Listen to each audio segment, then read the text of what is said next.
Okay, I got a new battery. I went down to West Marine and they tested it for me. They used a tester that tests the internal resistance. And I do have a tester here somewhere that does that, and I don't know where it's at. So I could have tested it, but actually I think I know where it is now. But at the time I didn't. So at any rate, it wasn't my NOCO battery charger. I thought it was either maybe the engine, and when everything shut down was causing a parasitic draw on it. And so I put this amp clamp on one of the cables, so you can put it on around either the negative or the positive cable, and you can tell if there's any draw on the battery, current draw.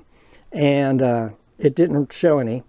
And so I thought, well, I don't know how well I trust. These things are pretty good, but I'm going to try testing it with my Fluke. So I went ahead and disconnected one side of the battery, I think the negative side. And so I used my Fluke multimeter here. These things are really good quality and very accurate. And so I put the Fluke on there and again tested for parasitic draw and couldn't find any. And so the engine was not drawing down on it, and the my new NOCO charger was not drawing down on it. So I figured it had to be a bad cell, and sure enough, that's what it was. Well, it says 12-month replacement on here, and I thought I bought this. I thought I bought this battery. I think like in November or something like that, October of 2022. And when I took it back, they looked into it and they said, no, this battery, you bought it a lot longer than that. And well, I had it here for a while and I didn't install it when I was in San Leandro.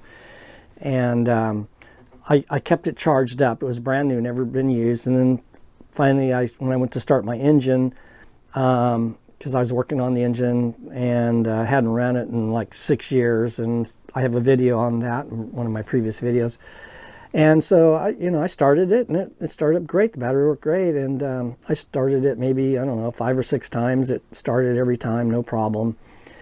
And then on the day I got ready to move my boat out of San Leandro, and I had to get out of there, I charged it up like 2 days before. And I went to start the engine, and it went it was dead, and I'm thinking, oh my God. I'm thinking, why would this new battery do this? I mean, it's brand new. This is crazy. And so I wasn't real happy because I was really trying to get out of the marina before high tide because I hadn't dredged the marina in about 20 years. And I was afraid I was going to run aground or, being landlocked in there. I used to have nightmares about it. And so, at any rate, luckily I have this NOCO. It's a NOCO Genius Boost HD, a GB70 boost pack. So this is like a jumper for jumping your car battery, but I got this one. It's a little bit bigger. You can get different sizes. So I made sure I got one big enough that will jumpstart my diesel engine on my boat.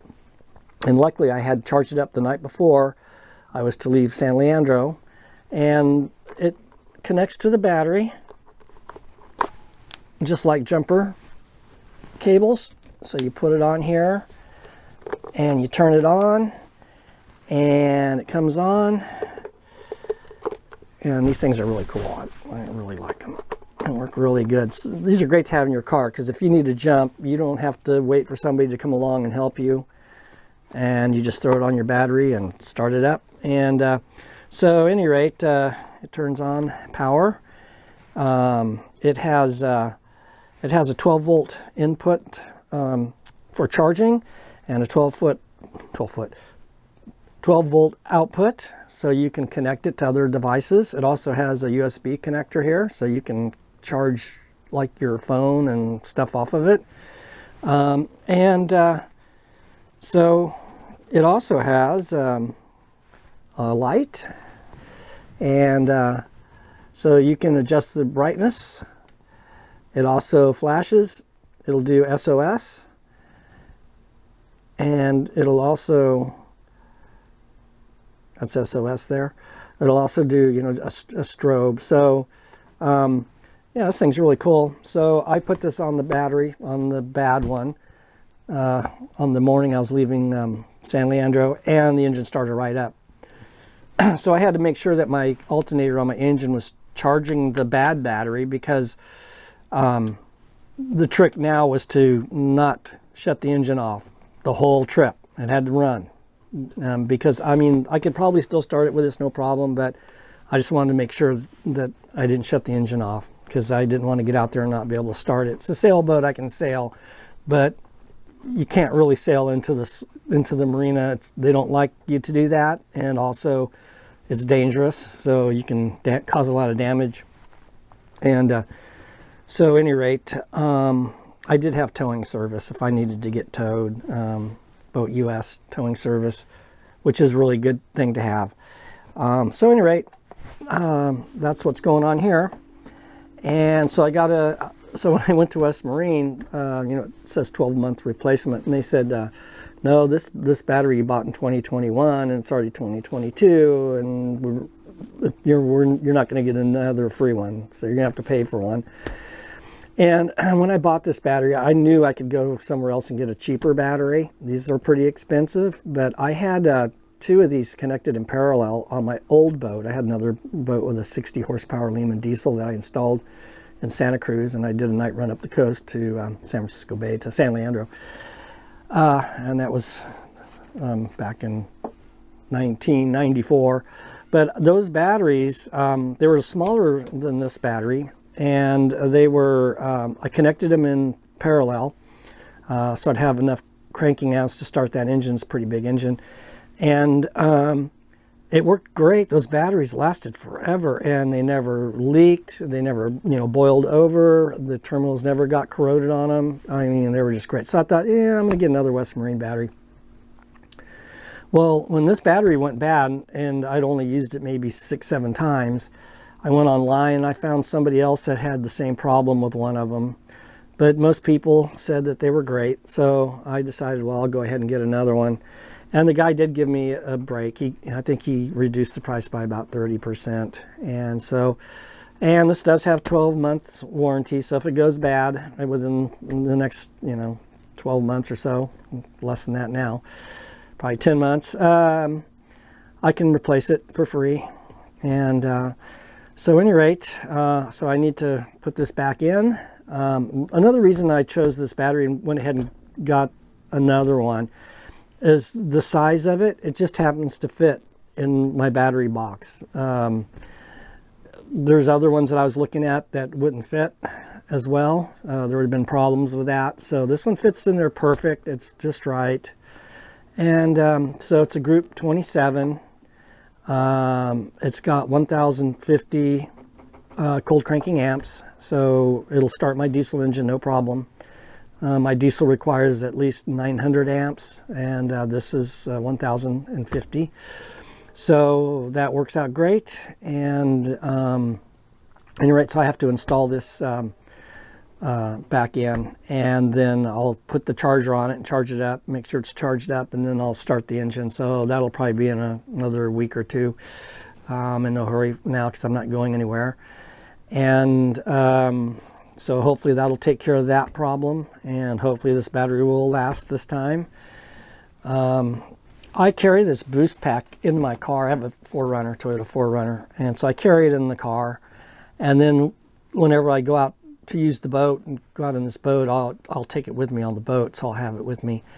It's just a really good thing to have. And so at any rate, that's what's going on there. Now, this is my starter battery. I also have a house lithium iron phosphate battery bank that I built, and I've had it for several years now. And the thing is awesome. I bought used cells. They were expensive. I think the whole battery cost me around $3,000, and I got 20 cells that I connected.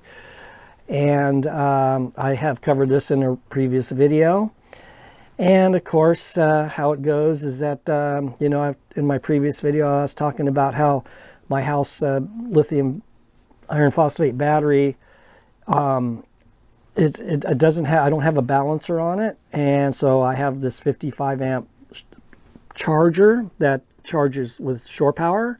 I have 10 solar panels, 10 100 watt solar panels, but I don't have them installed on the boat yet, and I'm really having a hard time figuring out where I'm going to put them. I have a couple of ideas, but it's not going to be easy because my boat has 2 masts, and I'm going to build a bimini, which is like a roof over the cockpit outside where you steer the boat. And there's a mast right there with cables that hold the mast up. And so I don't have a lot of room to work. I got to raise the boom up because I want enough headroom I can stand underneath it. And but any rate, that's going to be a big project, and that's coming up pretty soon, hopefully, at least before next winter.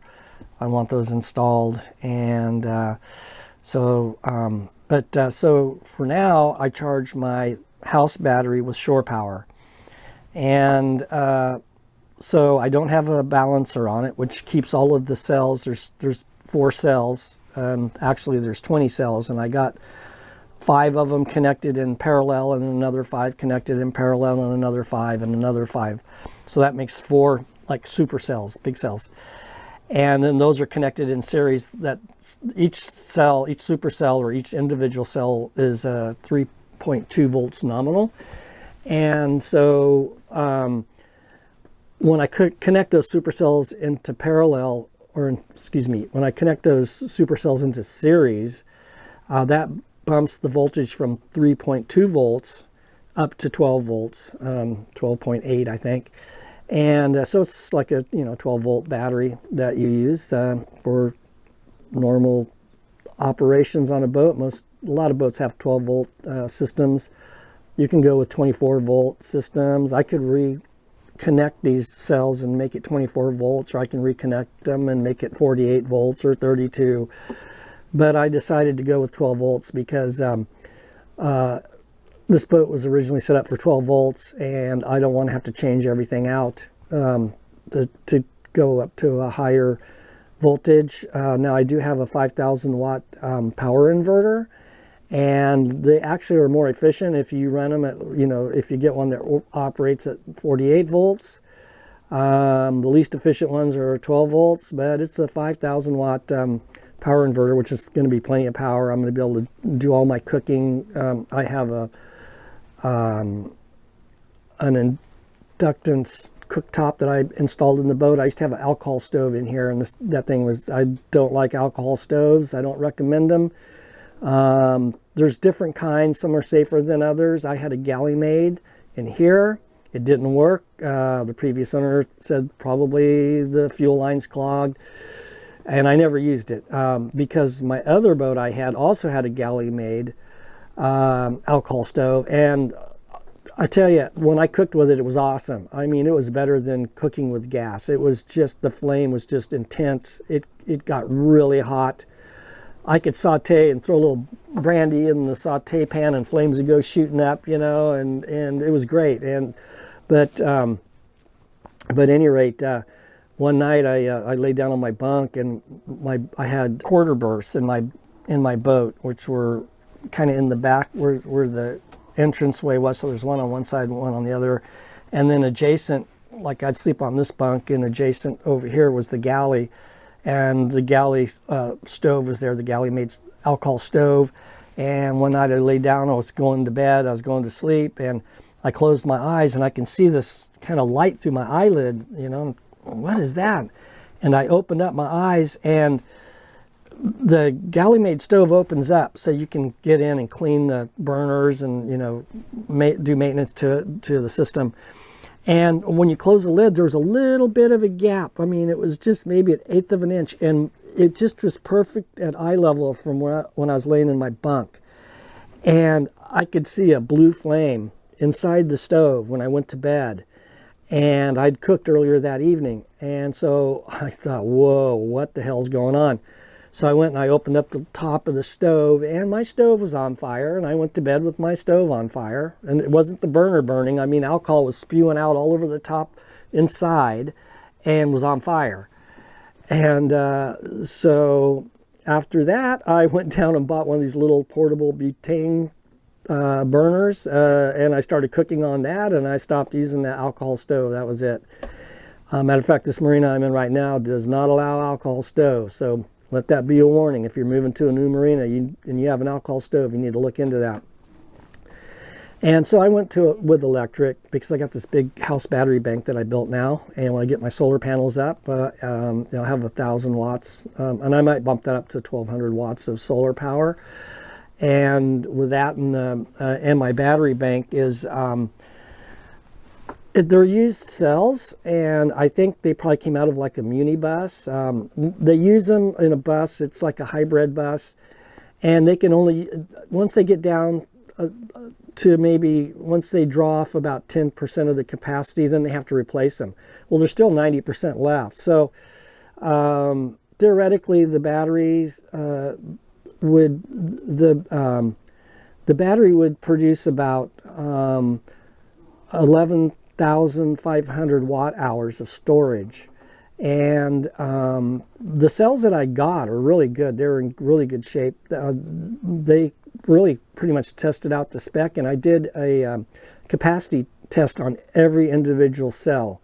So there's 20 of them. It took a long time to do that, and they all tested out great. So I'm thinking I have probably at least 10,000 watt hours of storage, which is great. It's a lot of power. With my 5,000 watt inverter, I should be able to run my induction stove top. So it's a 2-burner induction stove top, electric, so no fire hazard. They're very safe, very efficient. And I also got a full convection oven, and it's a Ninja, and it's big enough I can cook a 15-pound turkey in it. So it's really awesome, and it cooks really fast and very efficient, very safe. Again, it's electric. So any rate, so I was bragging about my house battery in one of my previous videos that I bottom balanced them. And so how you do that is how I did it, is I connected all the cells, all the individual cells into parallel. I had them strung out in a big straight line on the floor of this boat. And it went probably about 6 feet long, and had them all connected in parallel. I drained them all down to the minimum, which is about 2.5 volts each cell. You don't want to go below 2.5 because you can damage them. And so matter of fact, I'll get one of the cells out, and then you can see the cell. I have an extra one.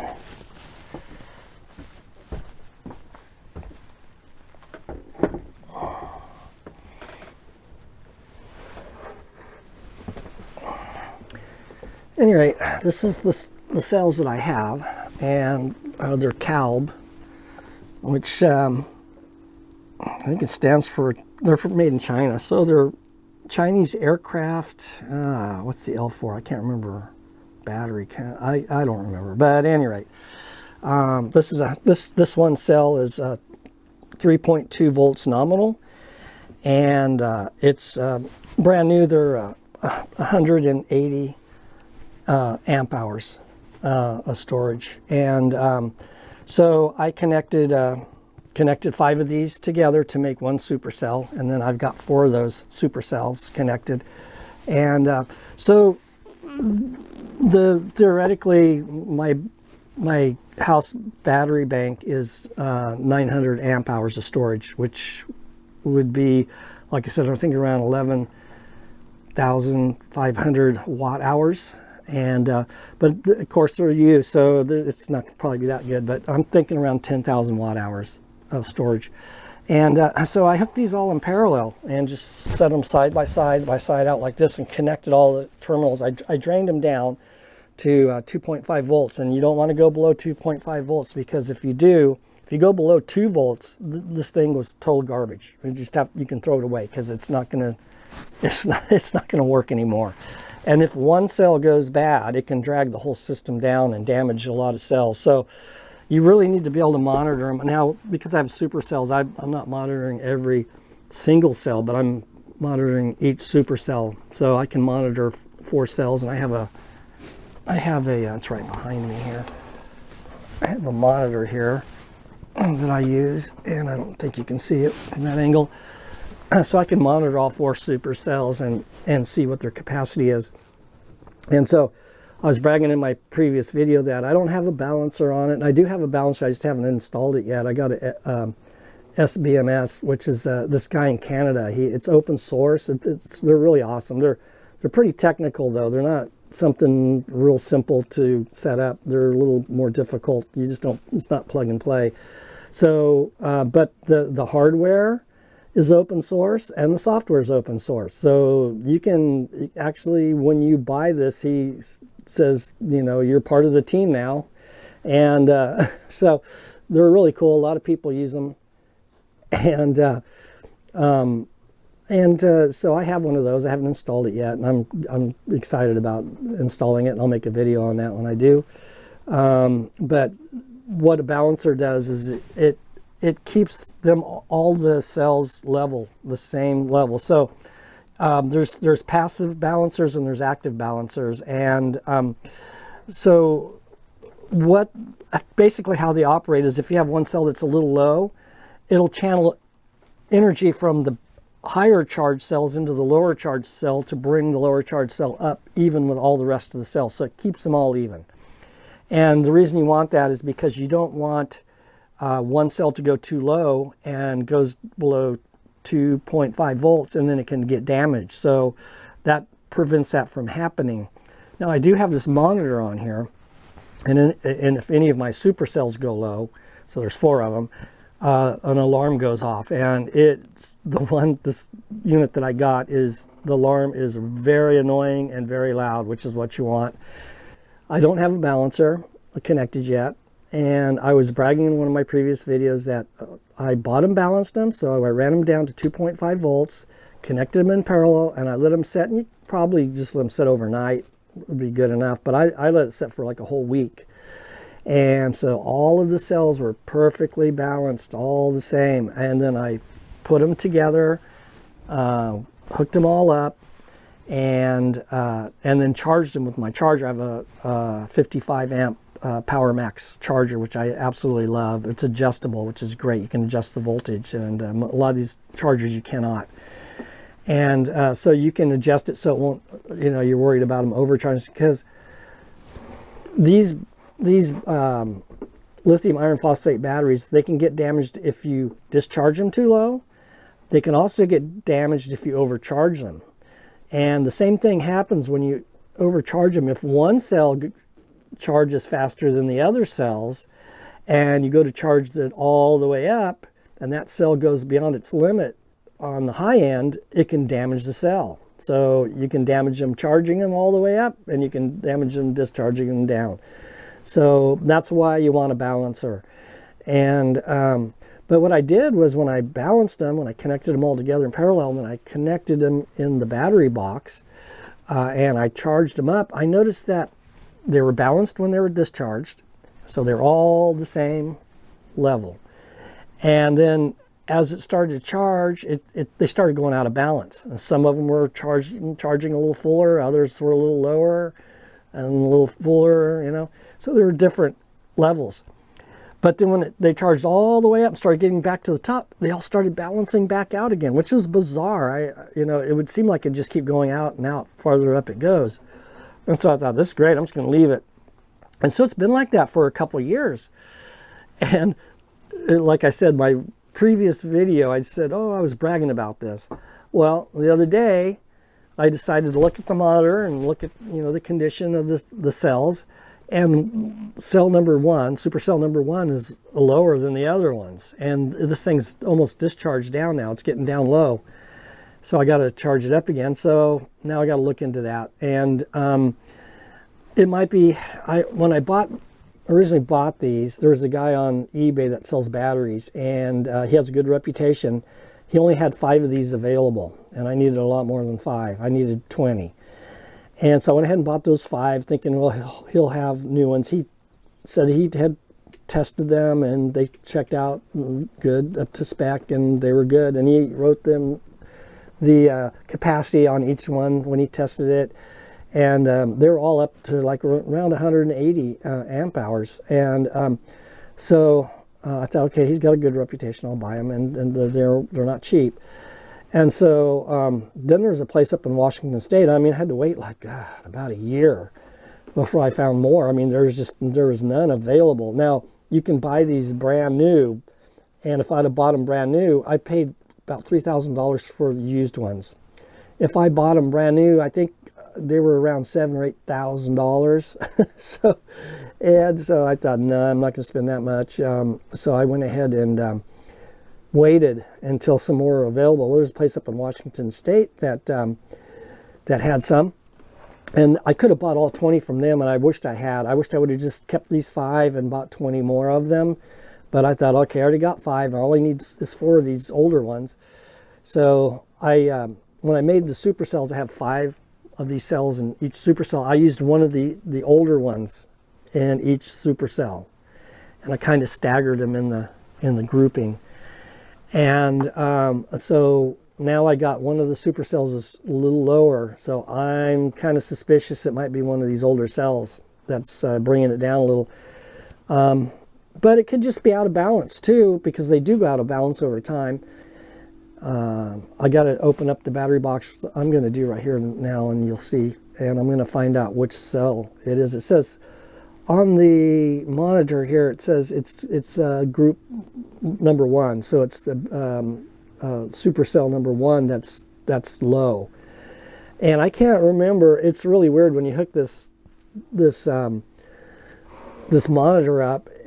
It's not like what you'd think, like 1, 2, 3, 4.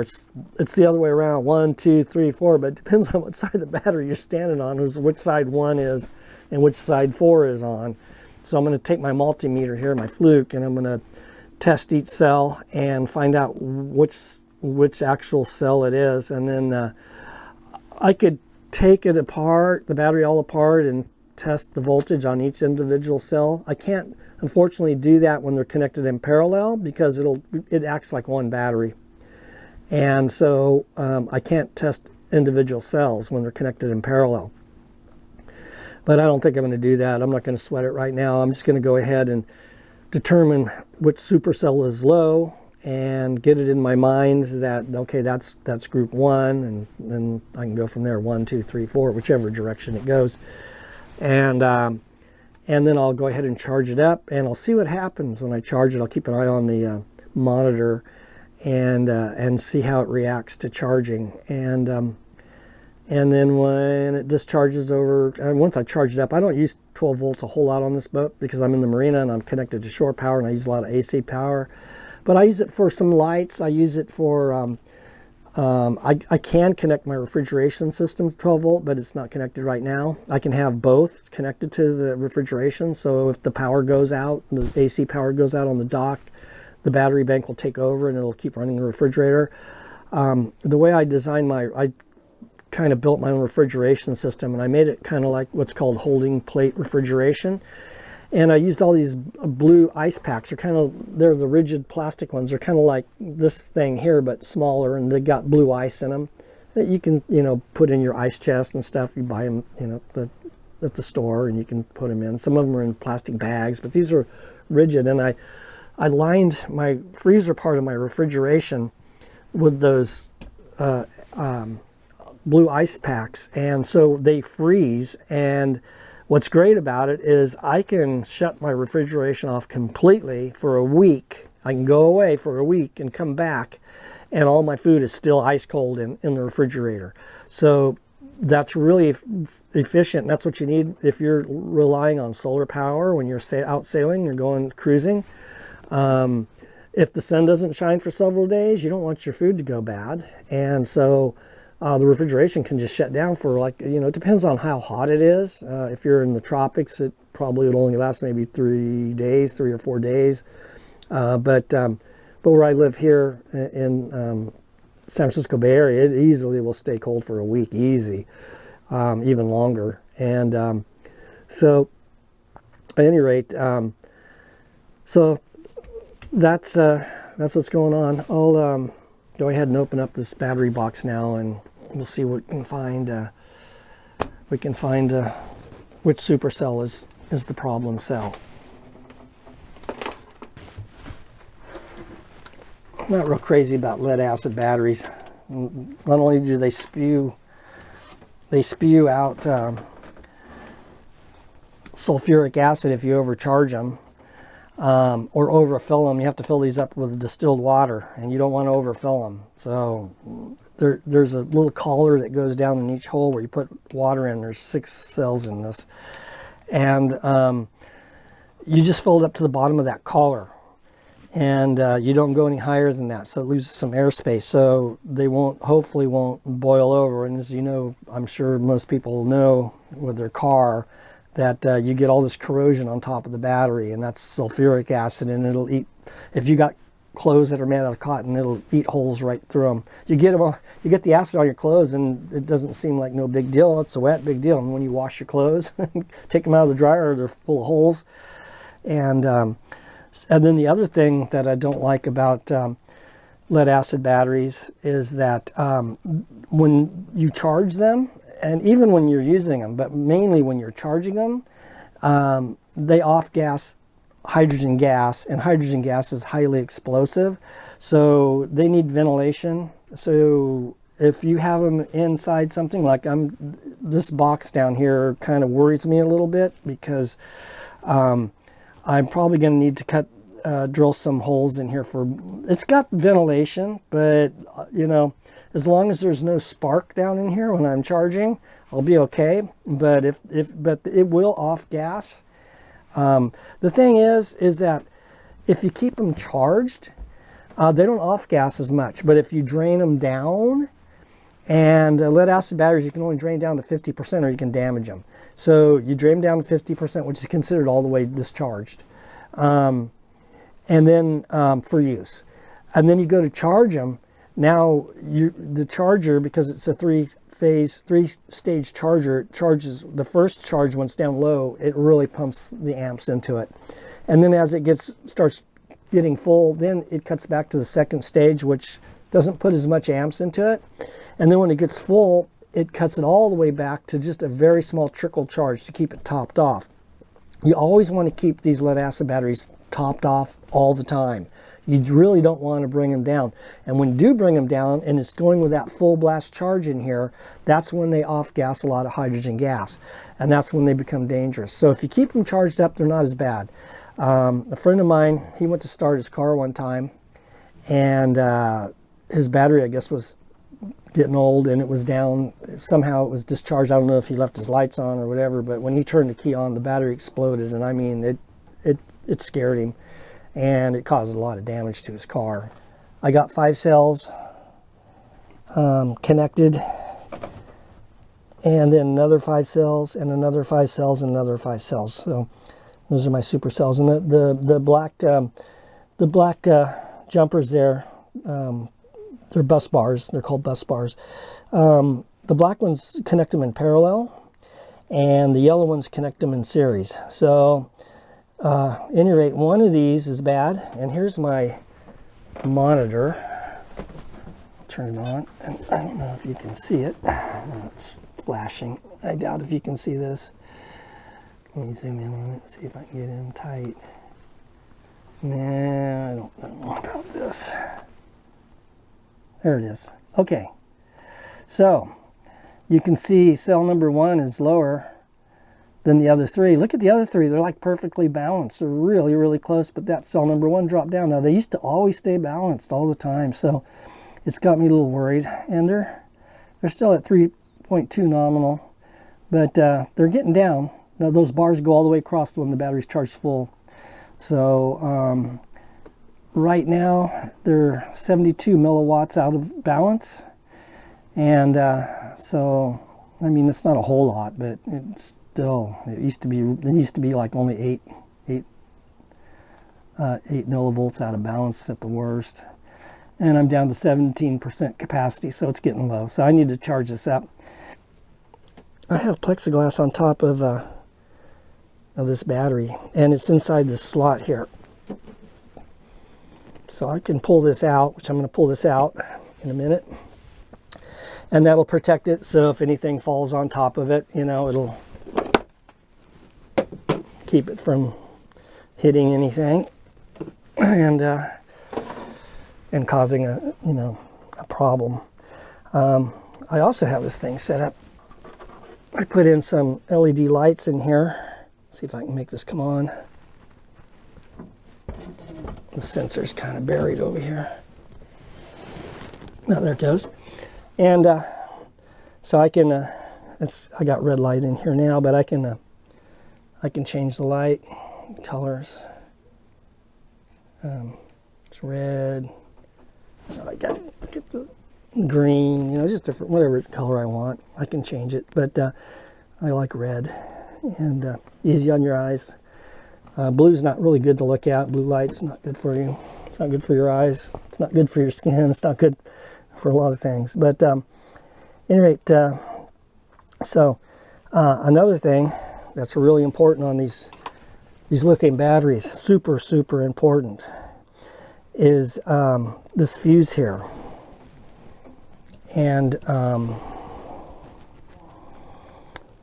it's a 400 amp fuse that I have, and it's a class T fuse, and how it works is it has silica inside of it. And the problem and the reason for that is that these lithium batteries put out so much amperage that if I have a short in one of my wires in the boat, and it can start a fire, and so the fuse normally would, because the amperage would go up because of the short, then the fuse would blow and disconnect the battery from the boat, from the system. So you want the fuse right on the battery, close to the battery as possible, and that's a 400 amp fuse. I kind of wanted to get a 500 amp, but I couldn't find one. 400 I think was the highest I could find at the time. But what happens if you use like a normal fuse, there's so much amperage that comes off of this that even though the fuse blows, it can the electricity can still arc across to the other side of the fuse, and it'll just keep going, and your boat will catch on fire. So how this fuse works, this class T fuse, is there's silica inside of it, and silica is what you make glass out of, right? And so it's like a powder, and it's like ground up sand kind of stuff, and so when if you get a short, it starts to get really hot, and the silica melts and it turns into glass, and that keeps it from arcing, so it won't arc across to the other side. So that's really important. And then I do have my breaker panel here, and so I got not only a fuse on that, but where it comes in, there's also a breaker on the system too. So you can't be too safe. You really need to be careful.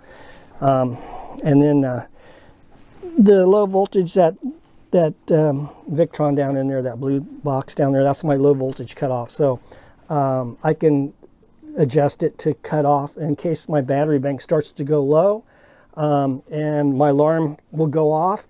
But if I'm not here to hear the alarm go off and it starts going too low, my Victron low voltage cutoff, that blue box down in there, it'll shut the battery down and save the battery, and that's really important. I'm going to go ahead and pull out this plexiglass. So I'm going to put the camera down. It takes two hands. I hate taking my plexiglass out because I don't want to scratch it. I'm going to have to move my ladder out of the way. Nothing's easy on a boat. So here's my ladder over here. This has got to get moved. And it tilts out like this, which is still in the way. Now the plexiglass has been moved back out of the way. Right, here's the plexiglass. And now this is all exposed now, so I gotta be careful not to drop anything. Don't want to touch any of these terminals accidentally across. And I'm gonna take my fluke, and I'm gonna find out which of these, which battery bank is the lowest one, and then I'm gonna determine that if that's cell number 1, because I don't know if this side is cell number 1 or that side cell number 1. It's kind of weird how these connect.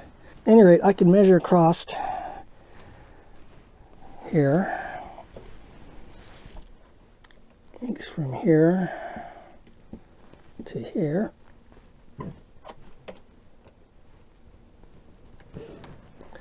and that's across. So that's one supercell. They're all connected. All 5 of those are connected in parallel, so it's all like one cell.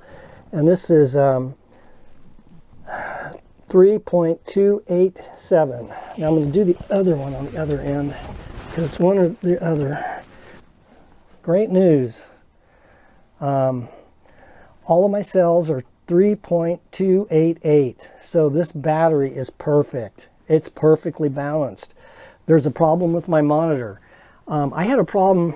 I have this cable that I had put in, and I had another one, and one day I was laying down taking a nap, and all of a sudden this alarm went off. And I mean, I was like a cat that jumped up and grabbed onto the ceiling. It's so loud and obnoxious. And so evidently I had this cable was bad, and one of the wires was bad, and it went down, and it showed that the battery, one of the cells was down below 2.5 volts. I had it set, the alarm set for 2.8. It went down below 2.8, and the alarm went off, and it scared me. I thought, oh no, I got a problem. And it turned out that the wire was bad. One of the wires was bad going in here. So I got another one of these. This actually came out of this cable I got from work. I work on coffee brewing equipment and commercial coffee brewing equipment and water coolers and water heaters, and this came out of a WaterLogic. It was a cooler and heater. So when we get units that go bad, we scrap them, so I can go ahead and take any parts off of them. And this just happened to fit, and this is really good high quality wire. I've wiggled this around, and the other one, it wiggled around and I could see that it moved, but this one's not doing that. So I do have wires connected down here, and but somewhere along the wire here, there's some kind of resistance in there. And now I did get a little rainwater down in here, and it was getting wet. And the monitor wiring is all connected along this back edge here. And so you see a little blue connector on each supercell. There's 5 of them going across. 1, 2, 3, 4, 5, and that monitors all 4 of the. One of them has to be a ground wire. So it monitors all of the supercells. And so I don't know if water got down in there, but it would be either that one at that end or this one at this end, because I'm still not sure which one is number 1. The way I could find out is I can disconnect one of these to find out which one it is. I think what I'll do now is I'm going to go ahead and wiggle these and make sure that they're all tight, and see if I can get a change on the reading on the monitor, and check it at this end, because I know it's not this end. I wiggled this a lot, and I couldn't get any change here. So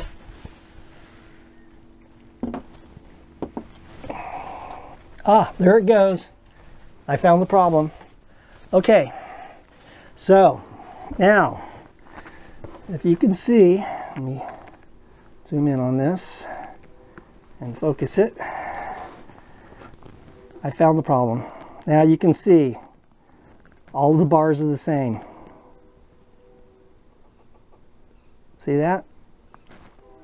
They're all even.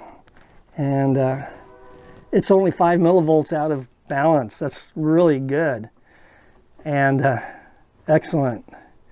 So yeah, so I found the problem. It was one of the connectors down here. That's got the little blue connector that's connected to where that yellow bus bar is.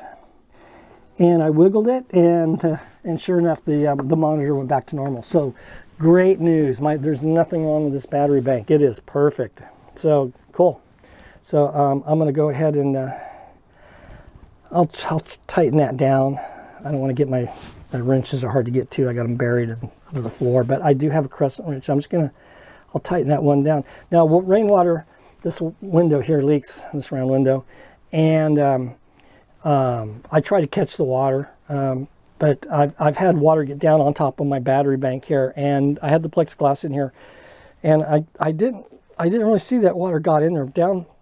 I had another leak along the wall here that was coming from the back corner, and following this edge down, and was dripping right down on that end down there. And a little water did get down through the plexiglass onto the battery, but it wasn't very much. I caught it in time, and I fixed the leak. So that's not the problem anyway, because that's not where the problem's at. I'm going to take a crescent wrench and just tighten that down a little bit.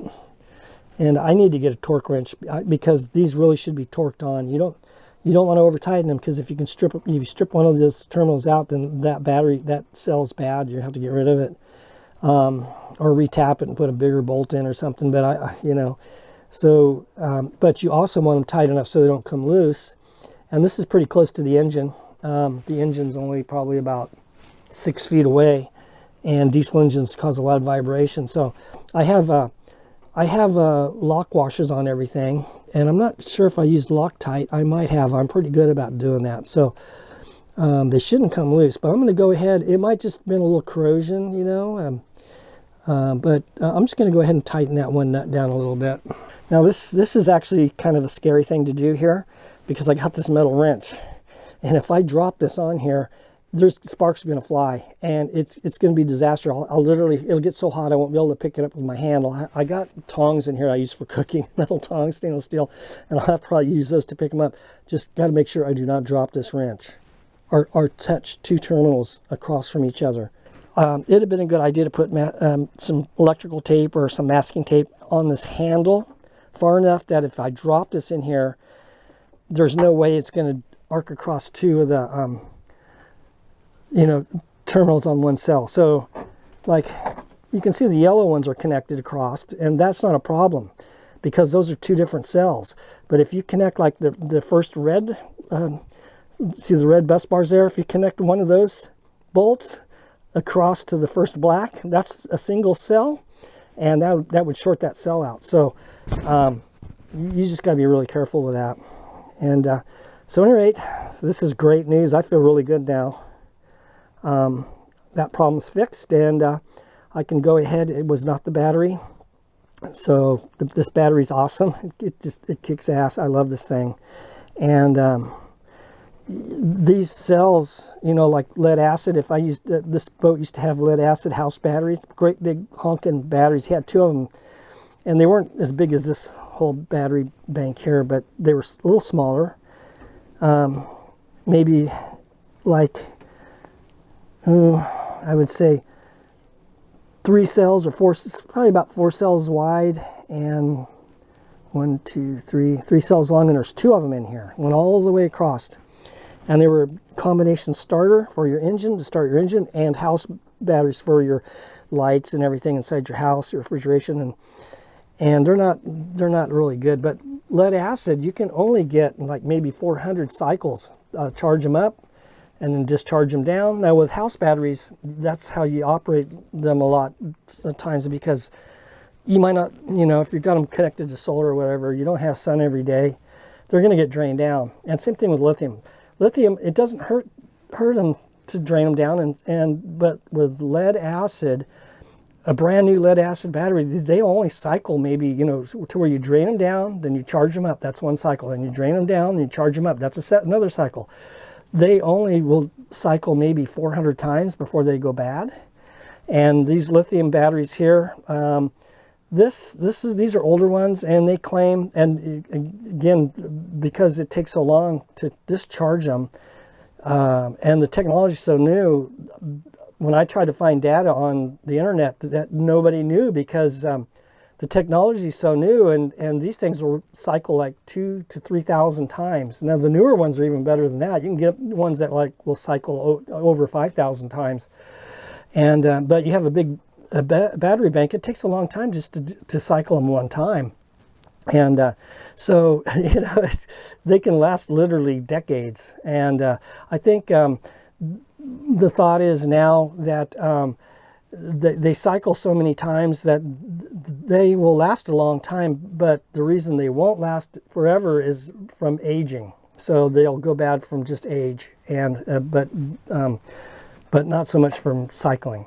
So these will still last a long time, and that's kind of why I don't like to charge them all the way full and don't discharge them all the way down. I kind of keep a safe barrier, because if I was told that if I charge to, like, instead of all the way up to 14.6 is the highest you want to go on these, and then 2.5 is the lowest you want to go on a cycle. that you'll get, 3,000 cycles if they're brand new on this type of battery here. But I was told that if I charged it to like 13.7 on the high end, and then again stay above 2.5 on the low end, I could get maybe 10,000 cycles or more. I don't know. I have no idea if that's true or not, but I don't charge them all the way up. I had it adjusted to 3.7, but I'm going higher now.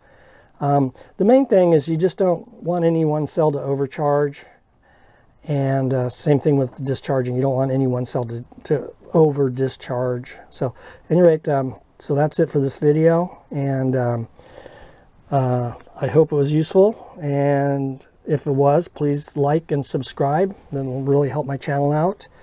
I'm new at this, so I need to get as many likes and as many subscribers as possible to keep the channel going. And so at any rate, something's beeping. It's my multimeter. So I think my multimeter is telling me this is time to go. The video's over. So at any rate, okay.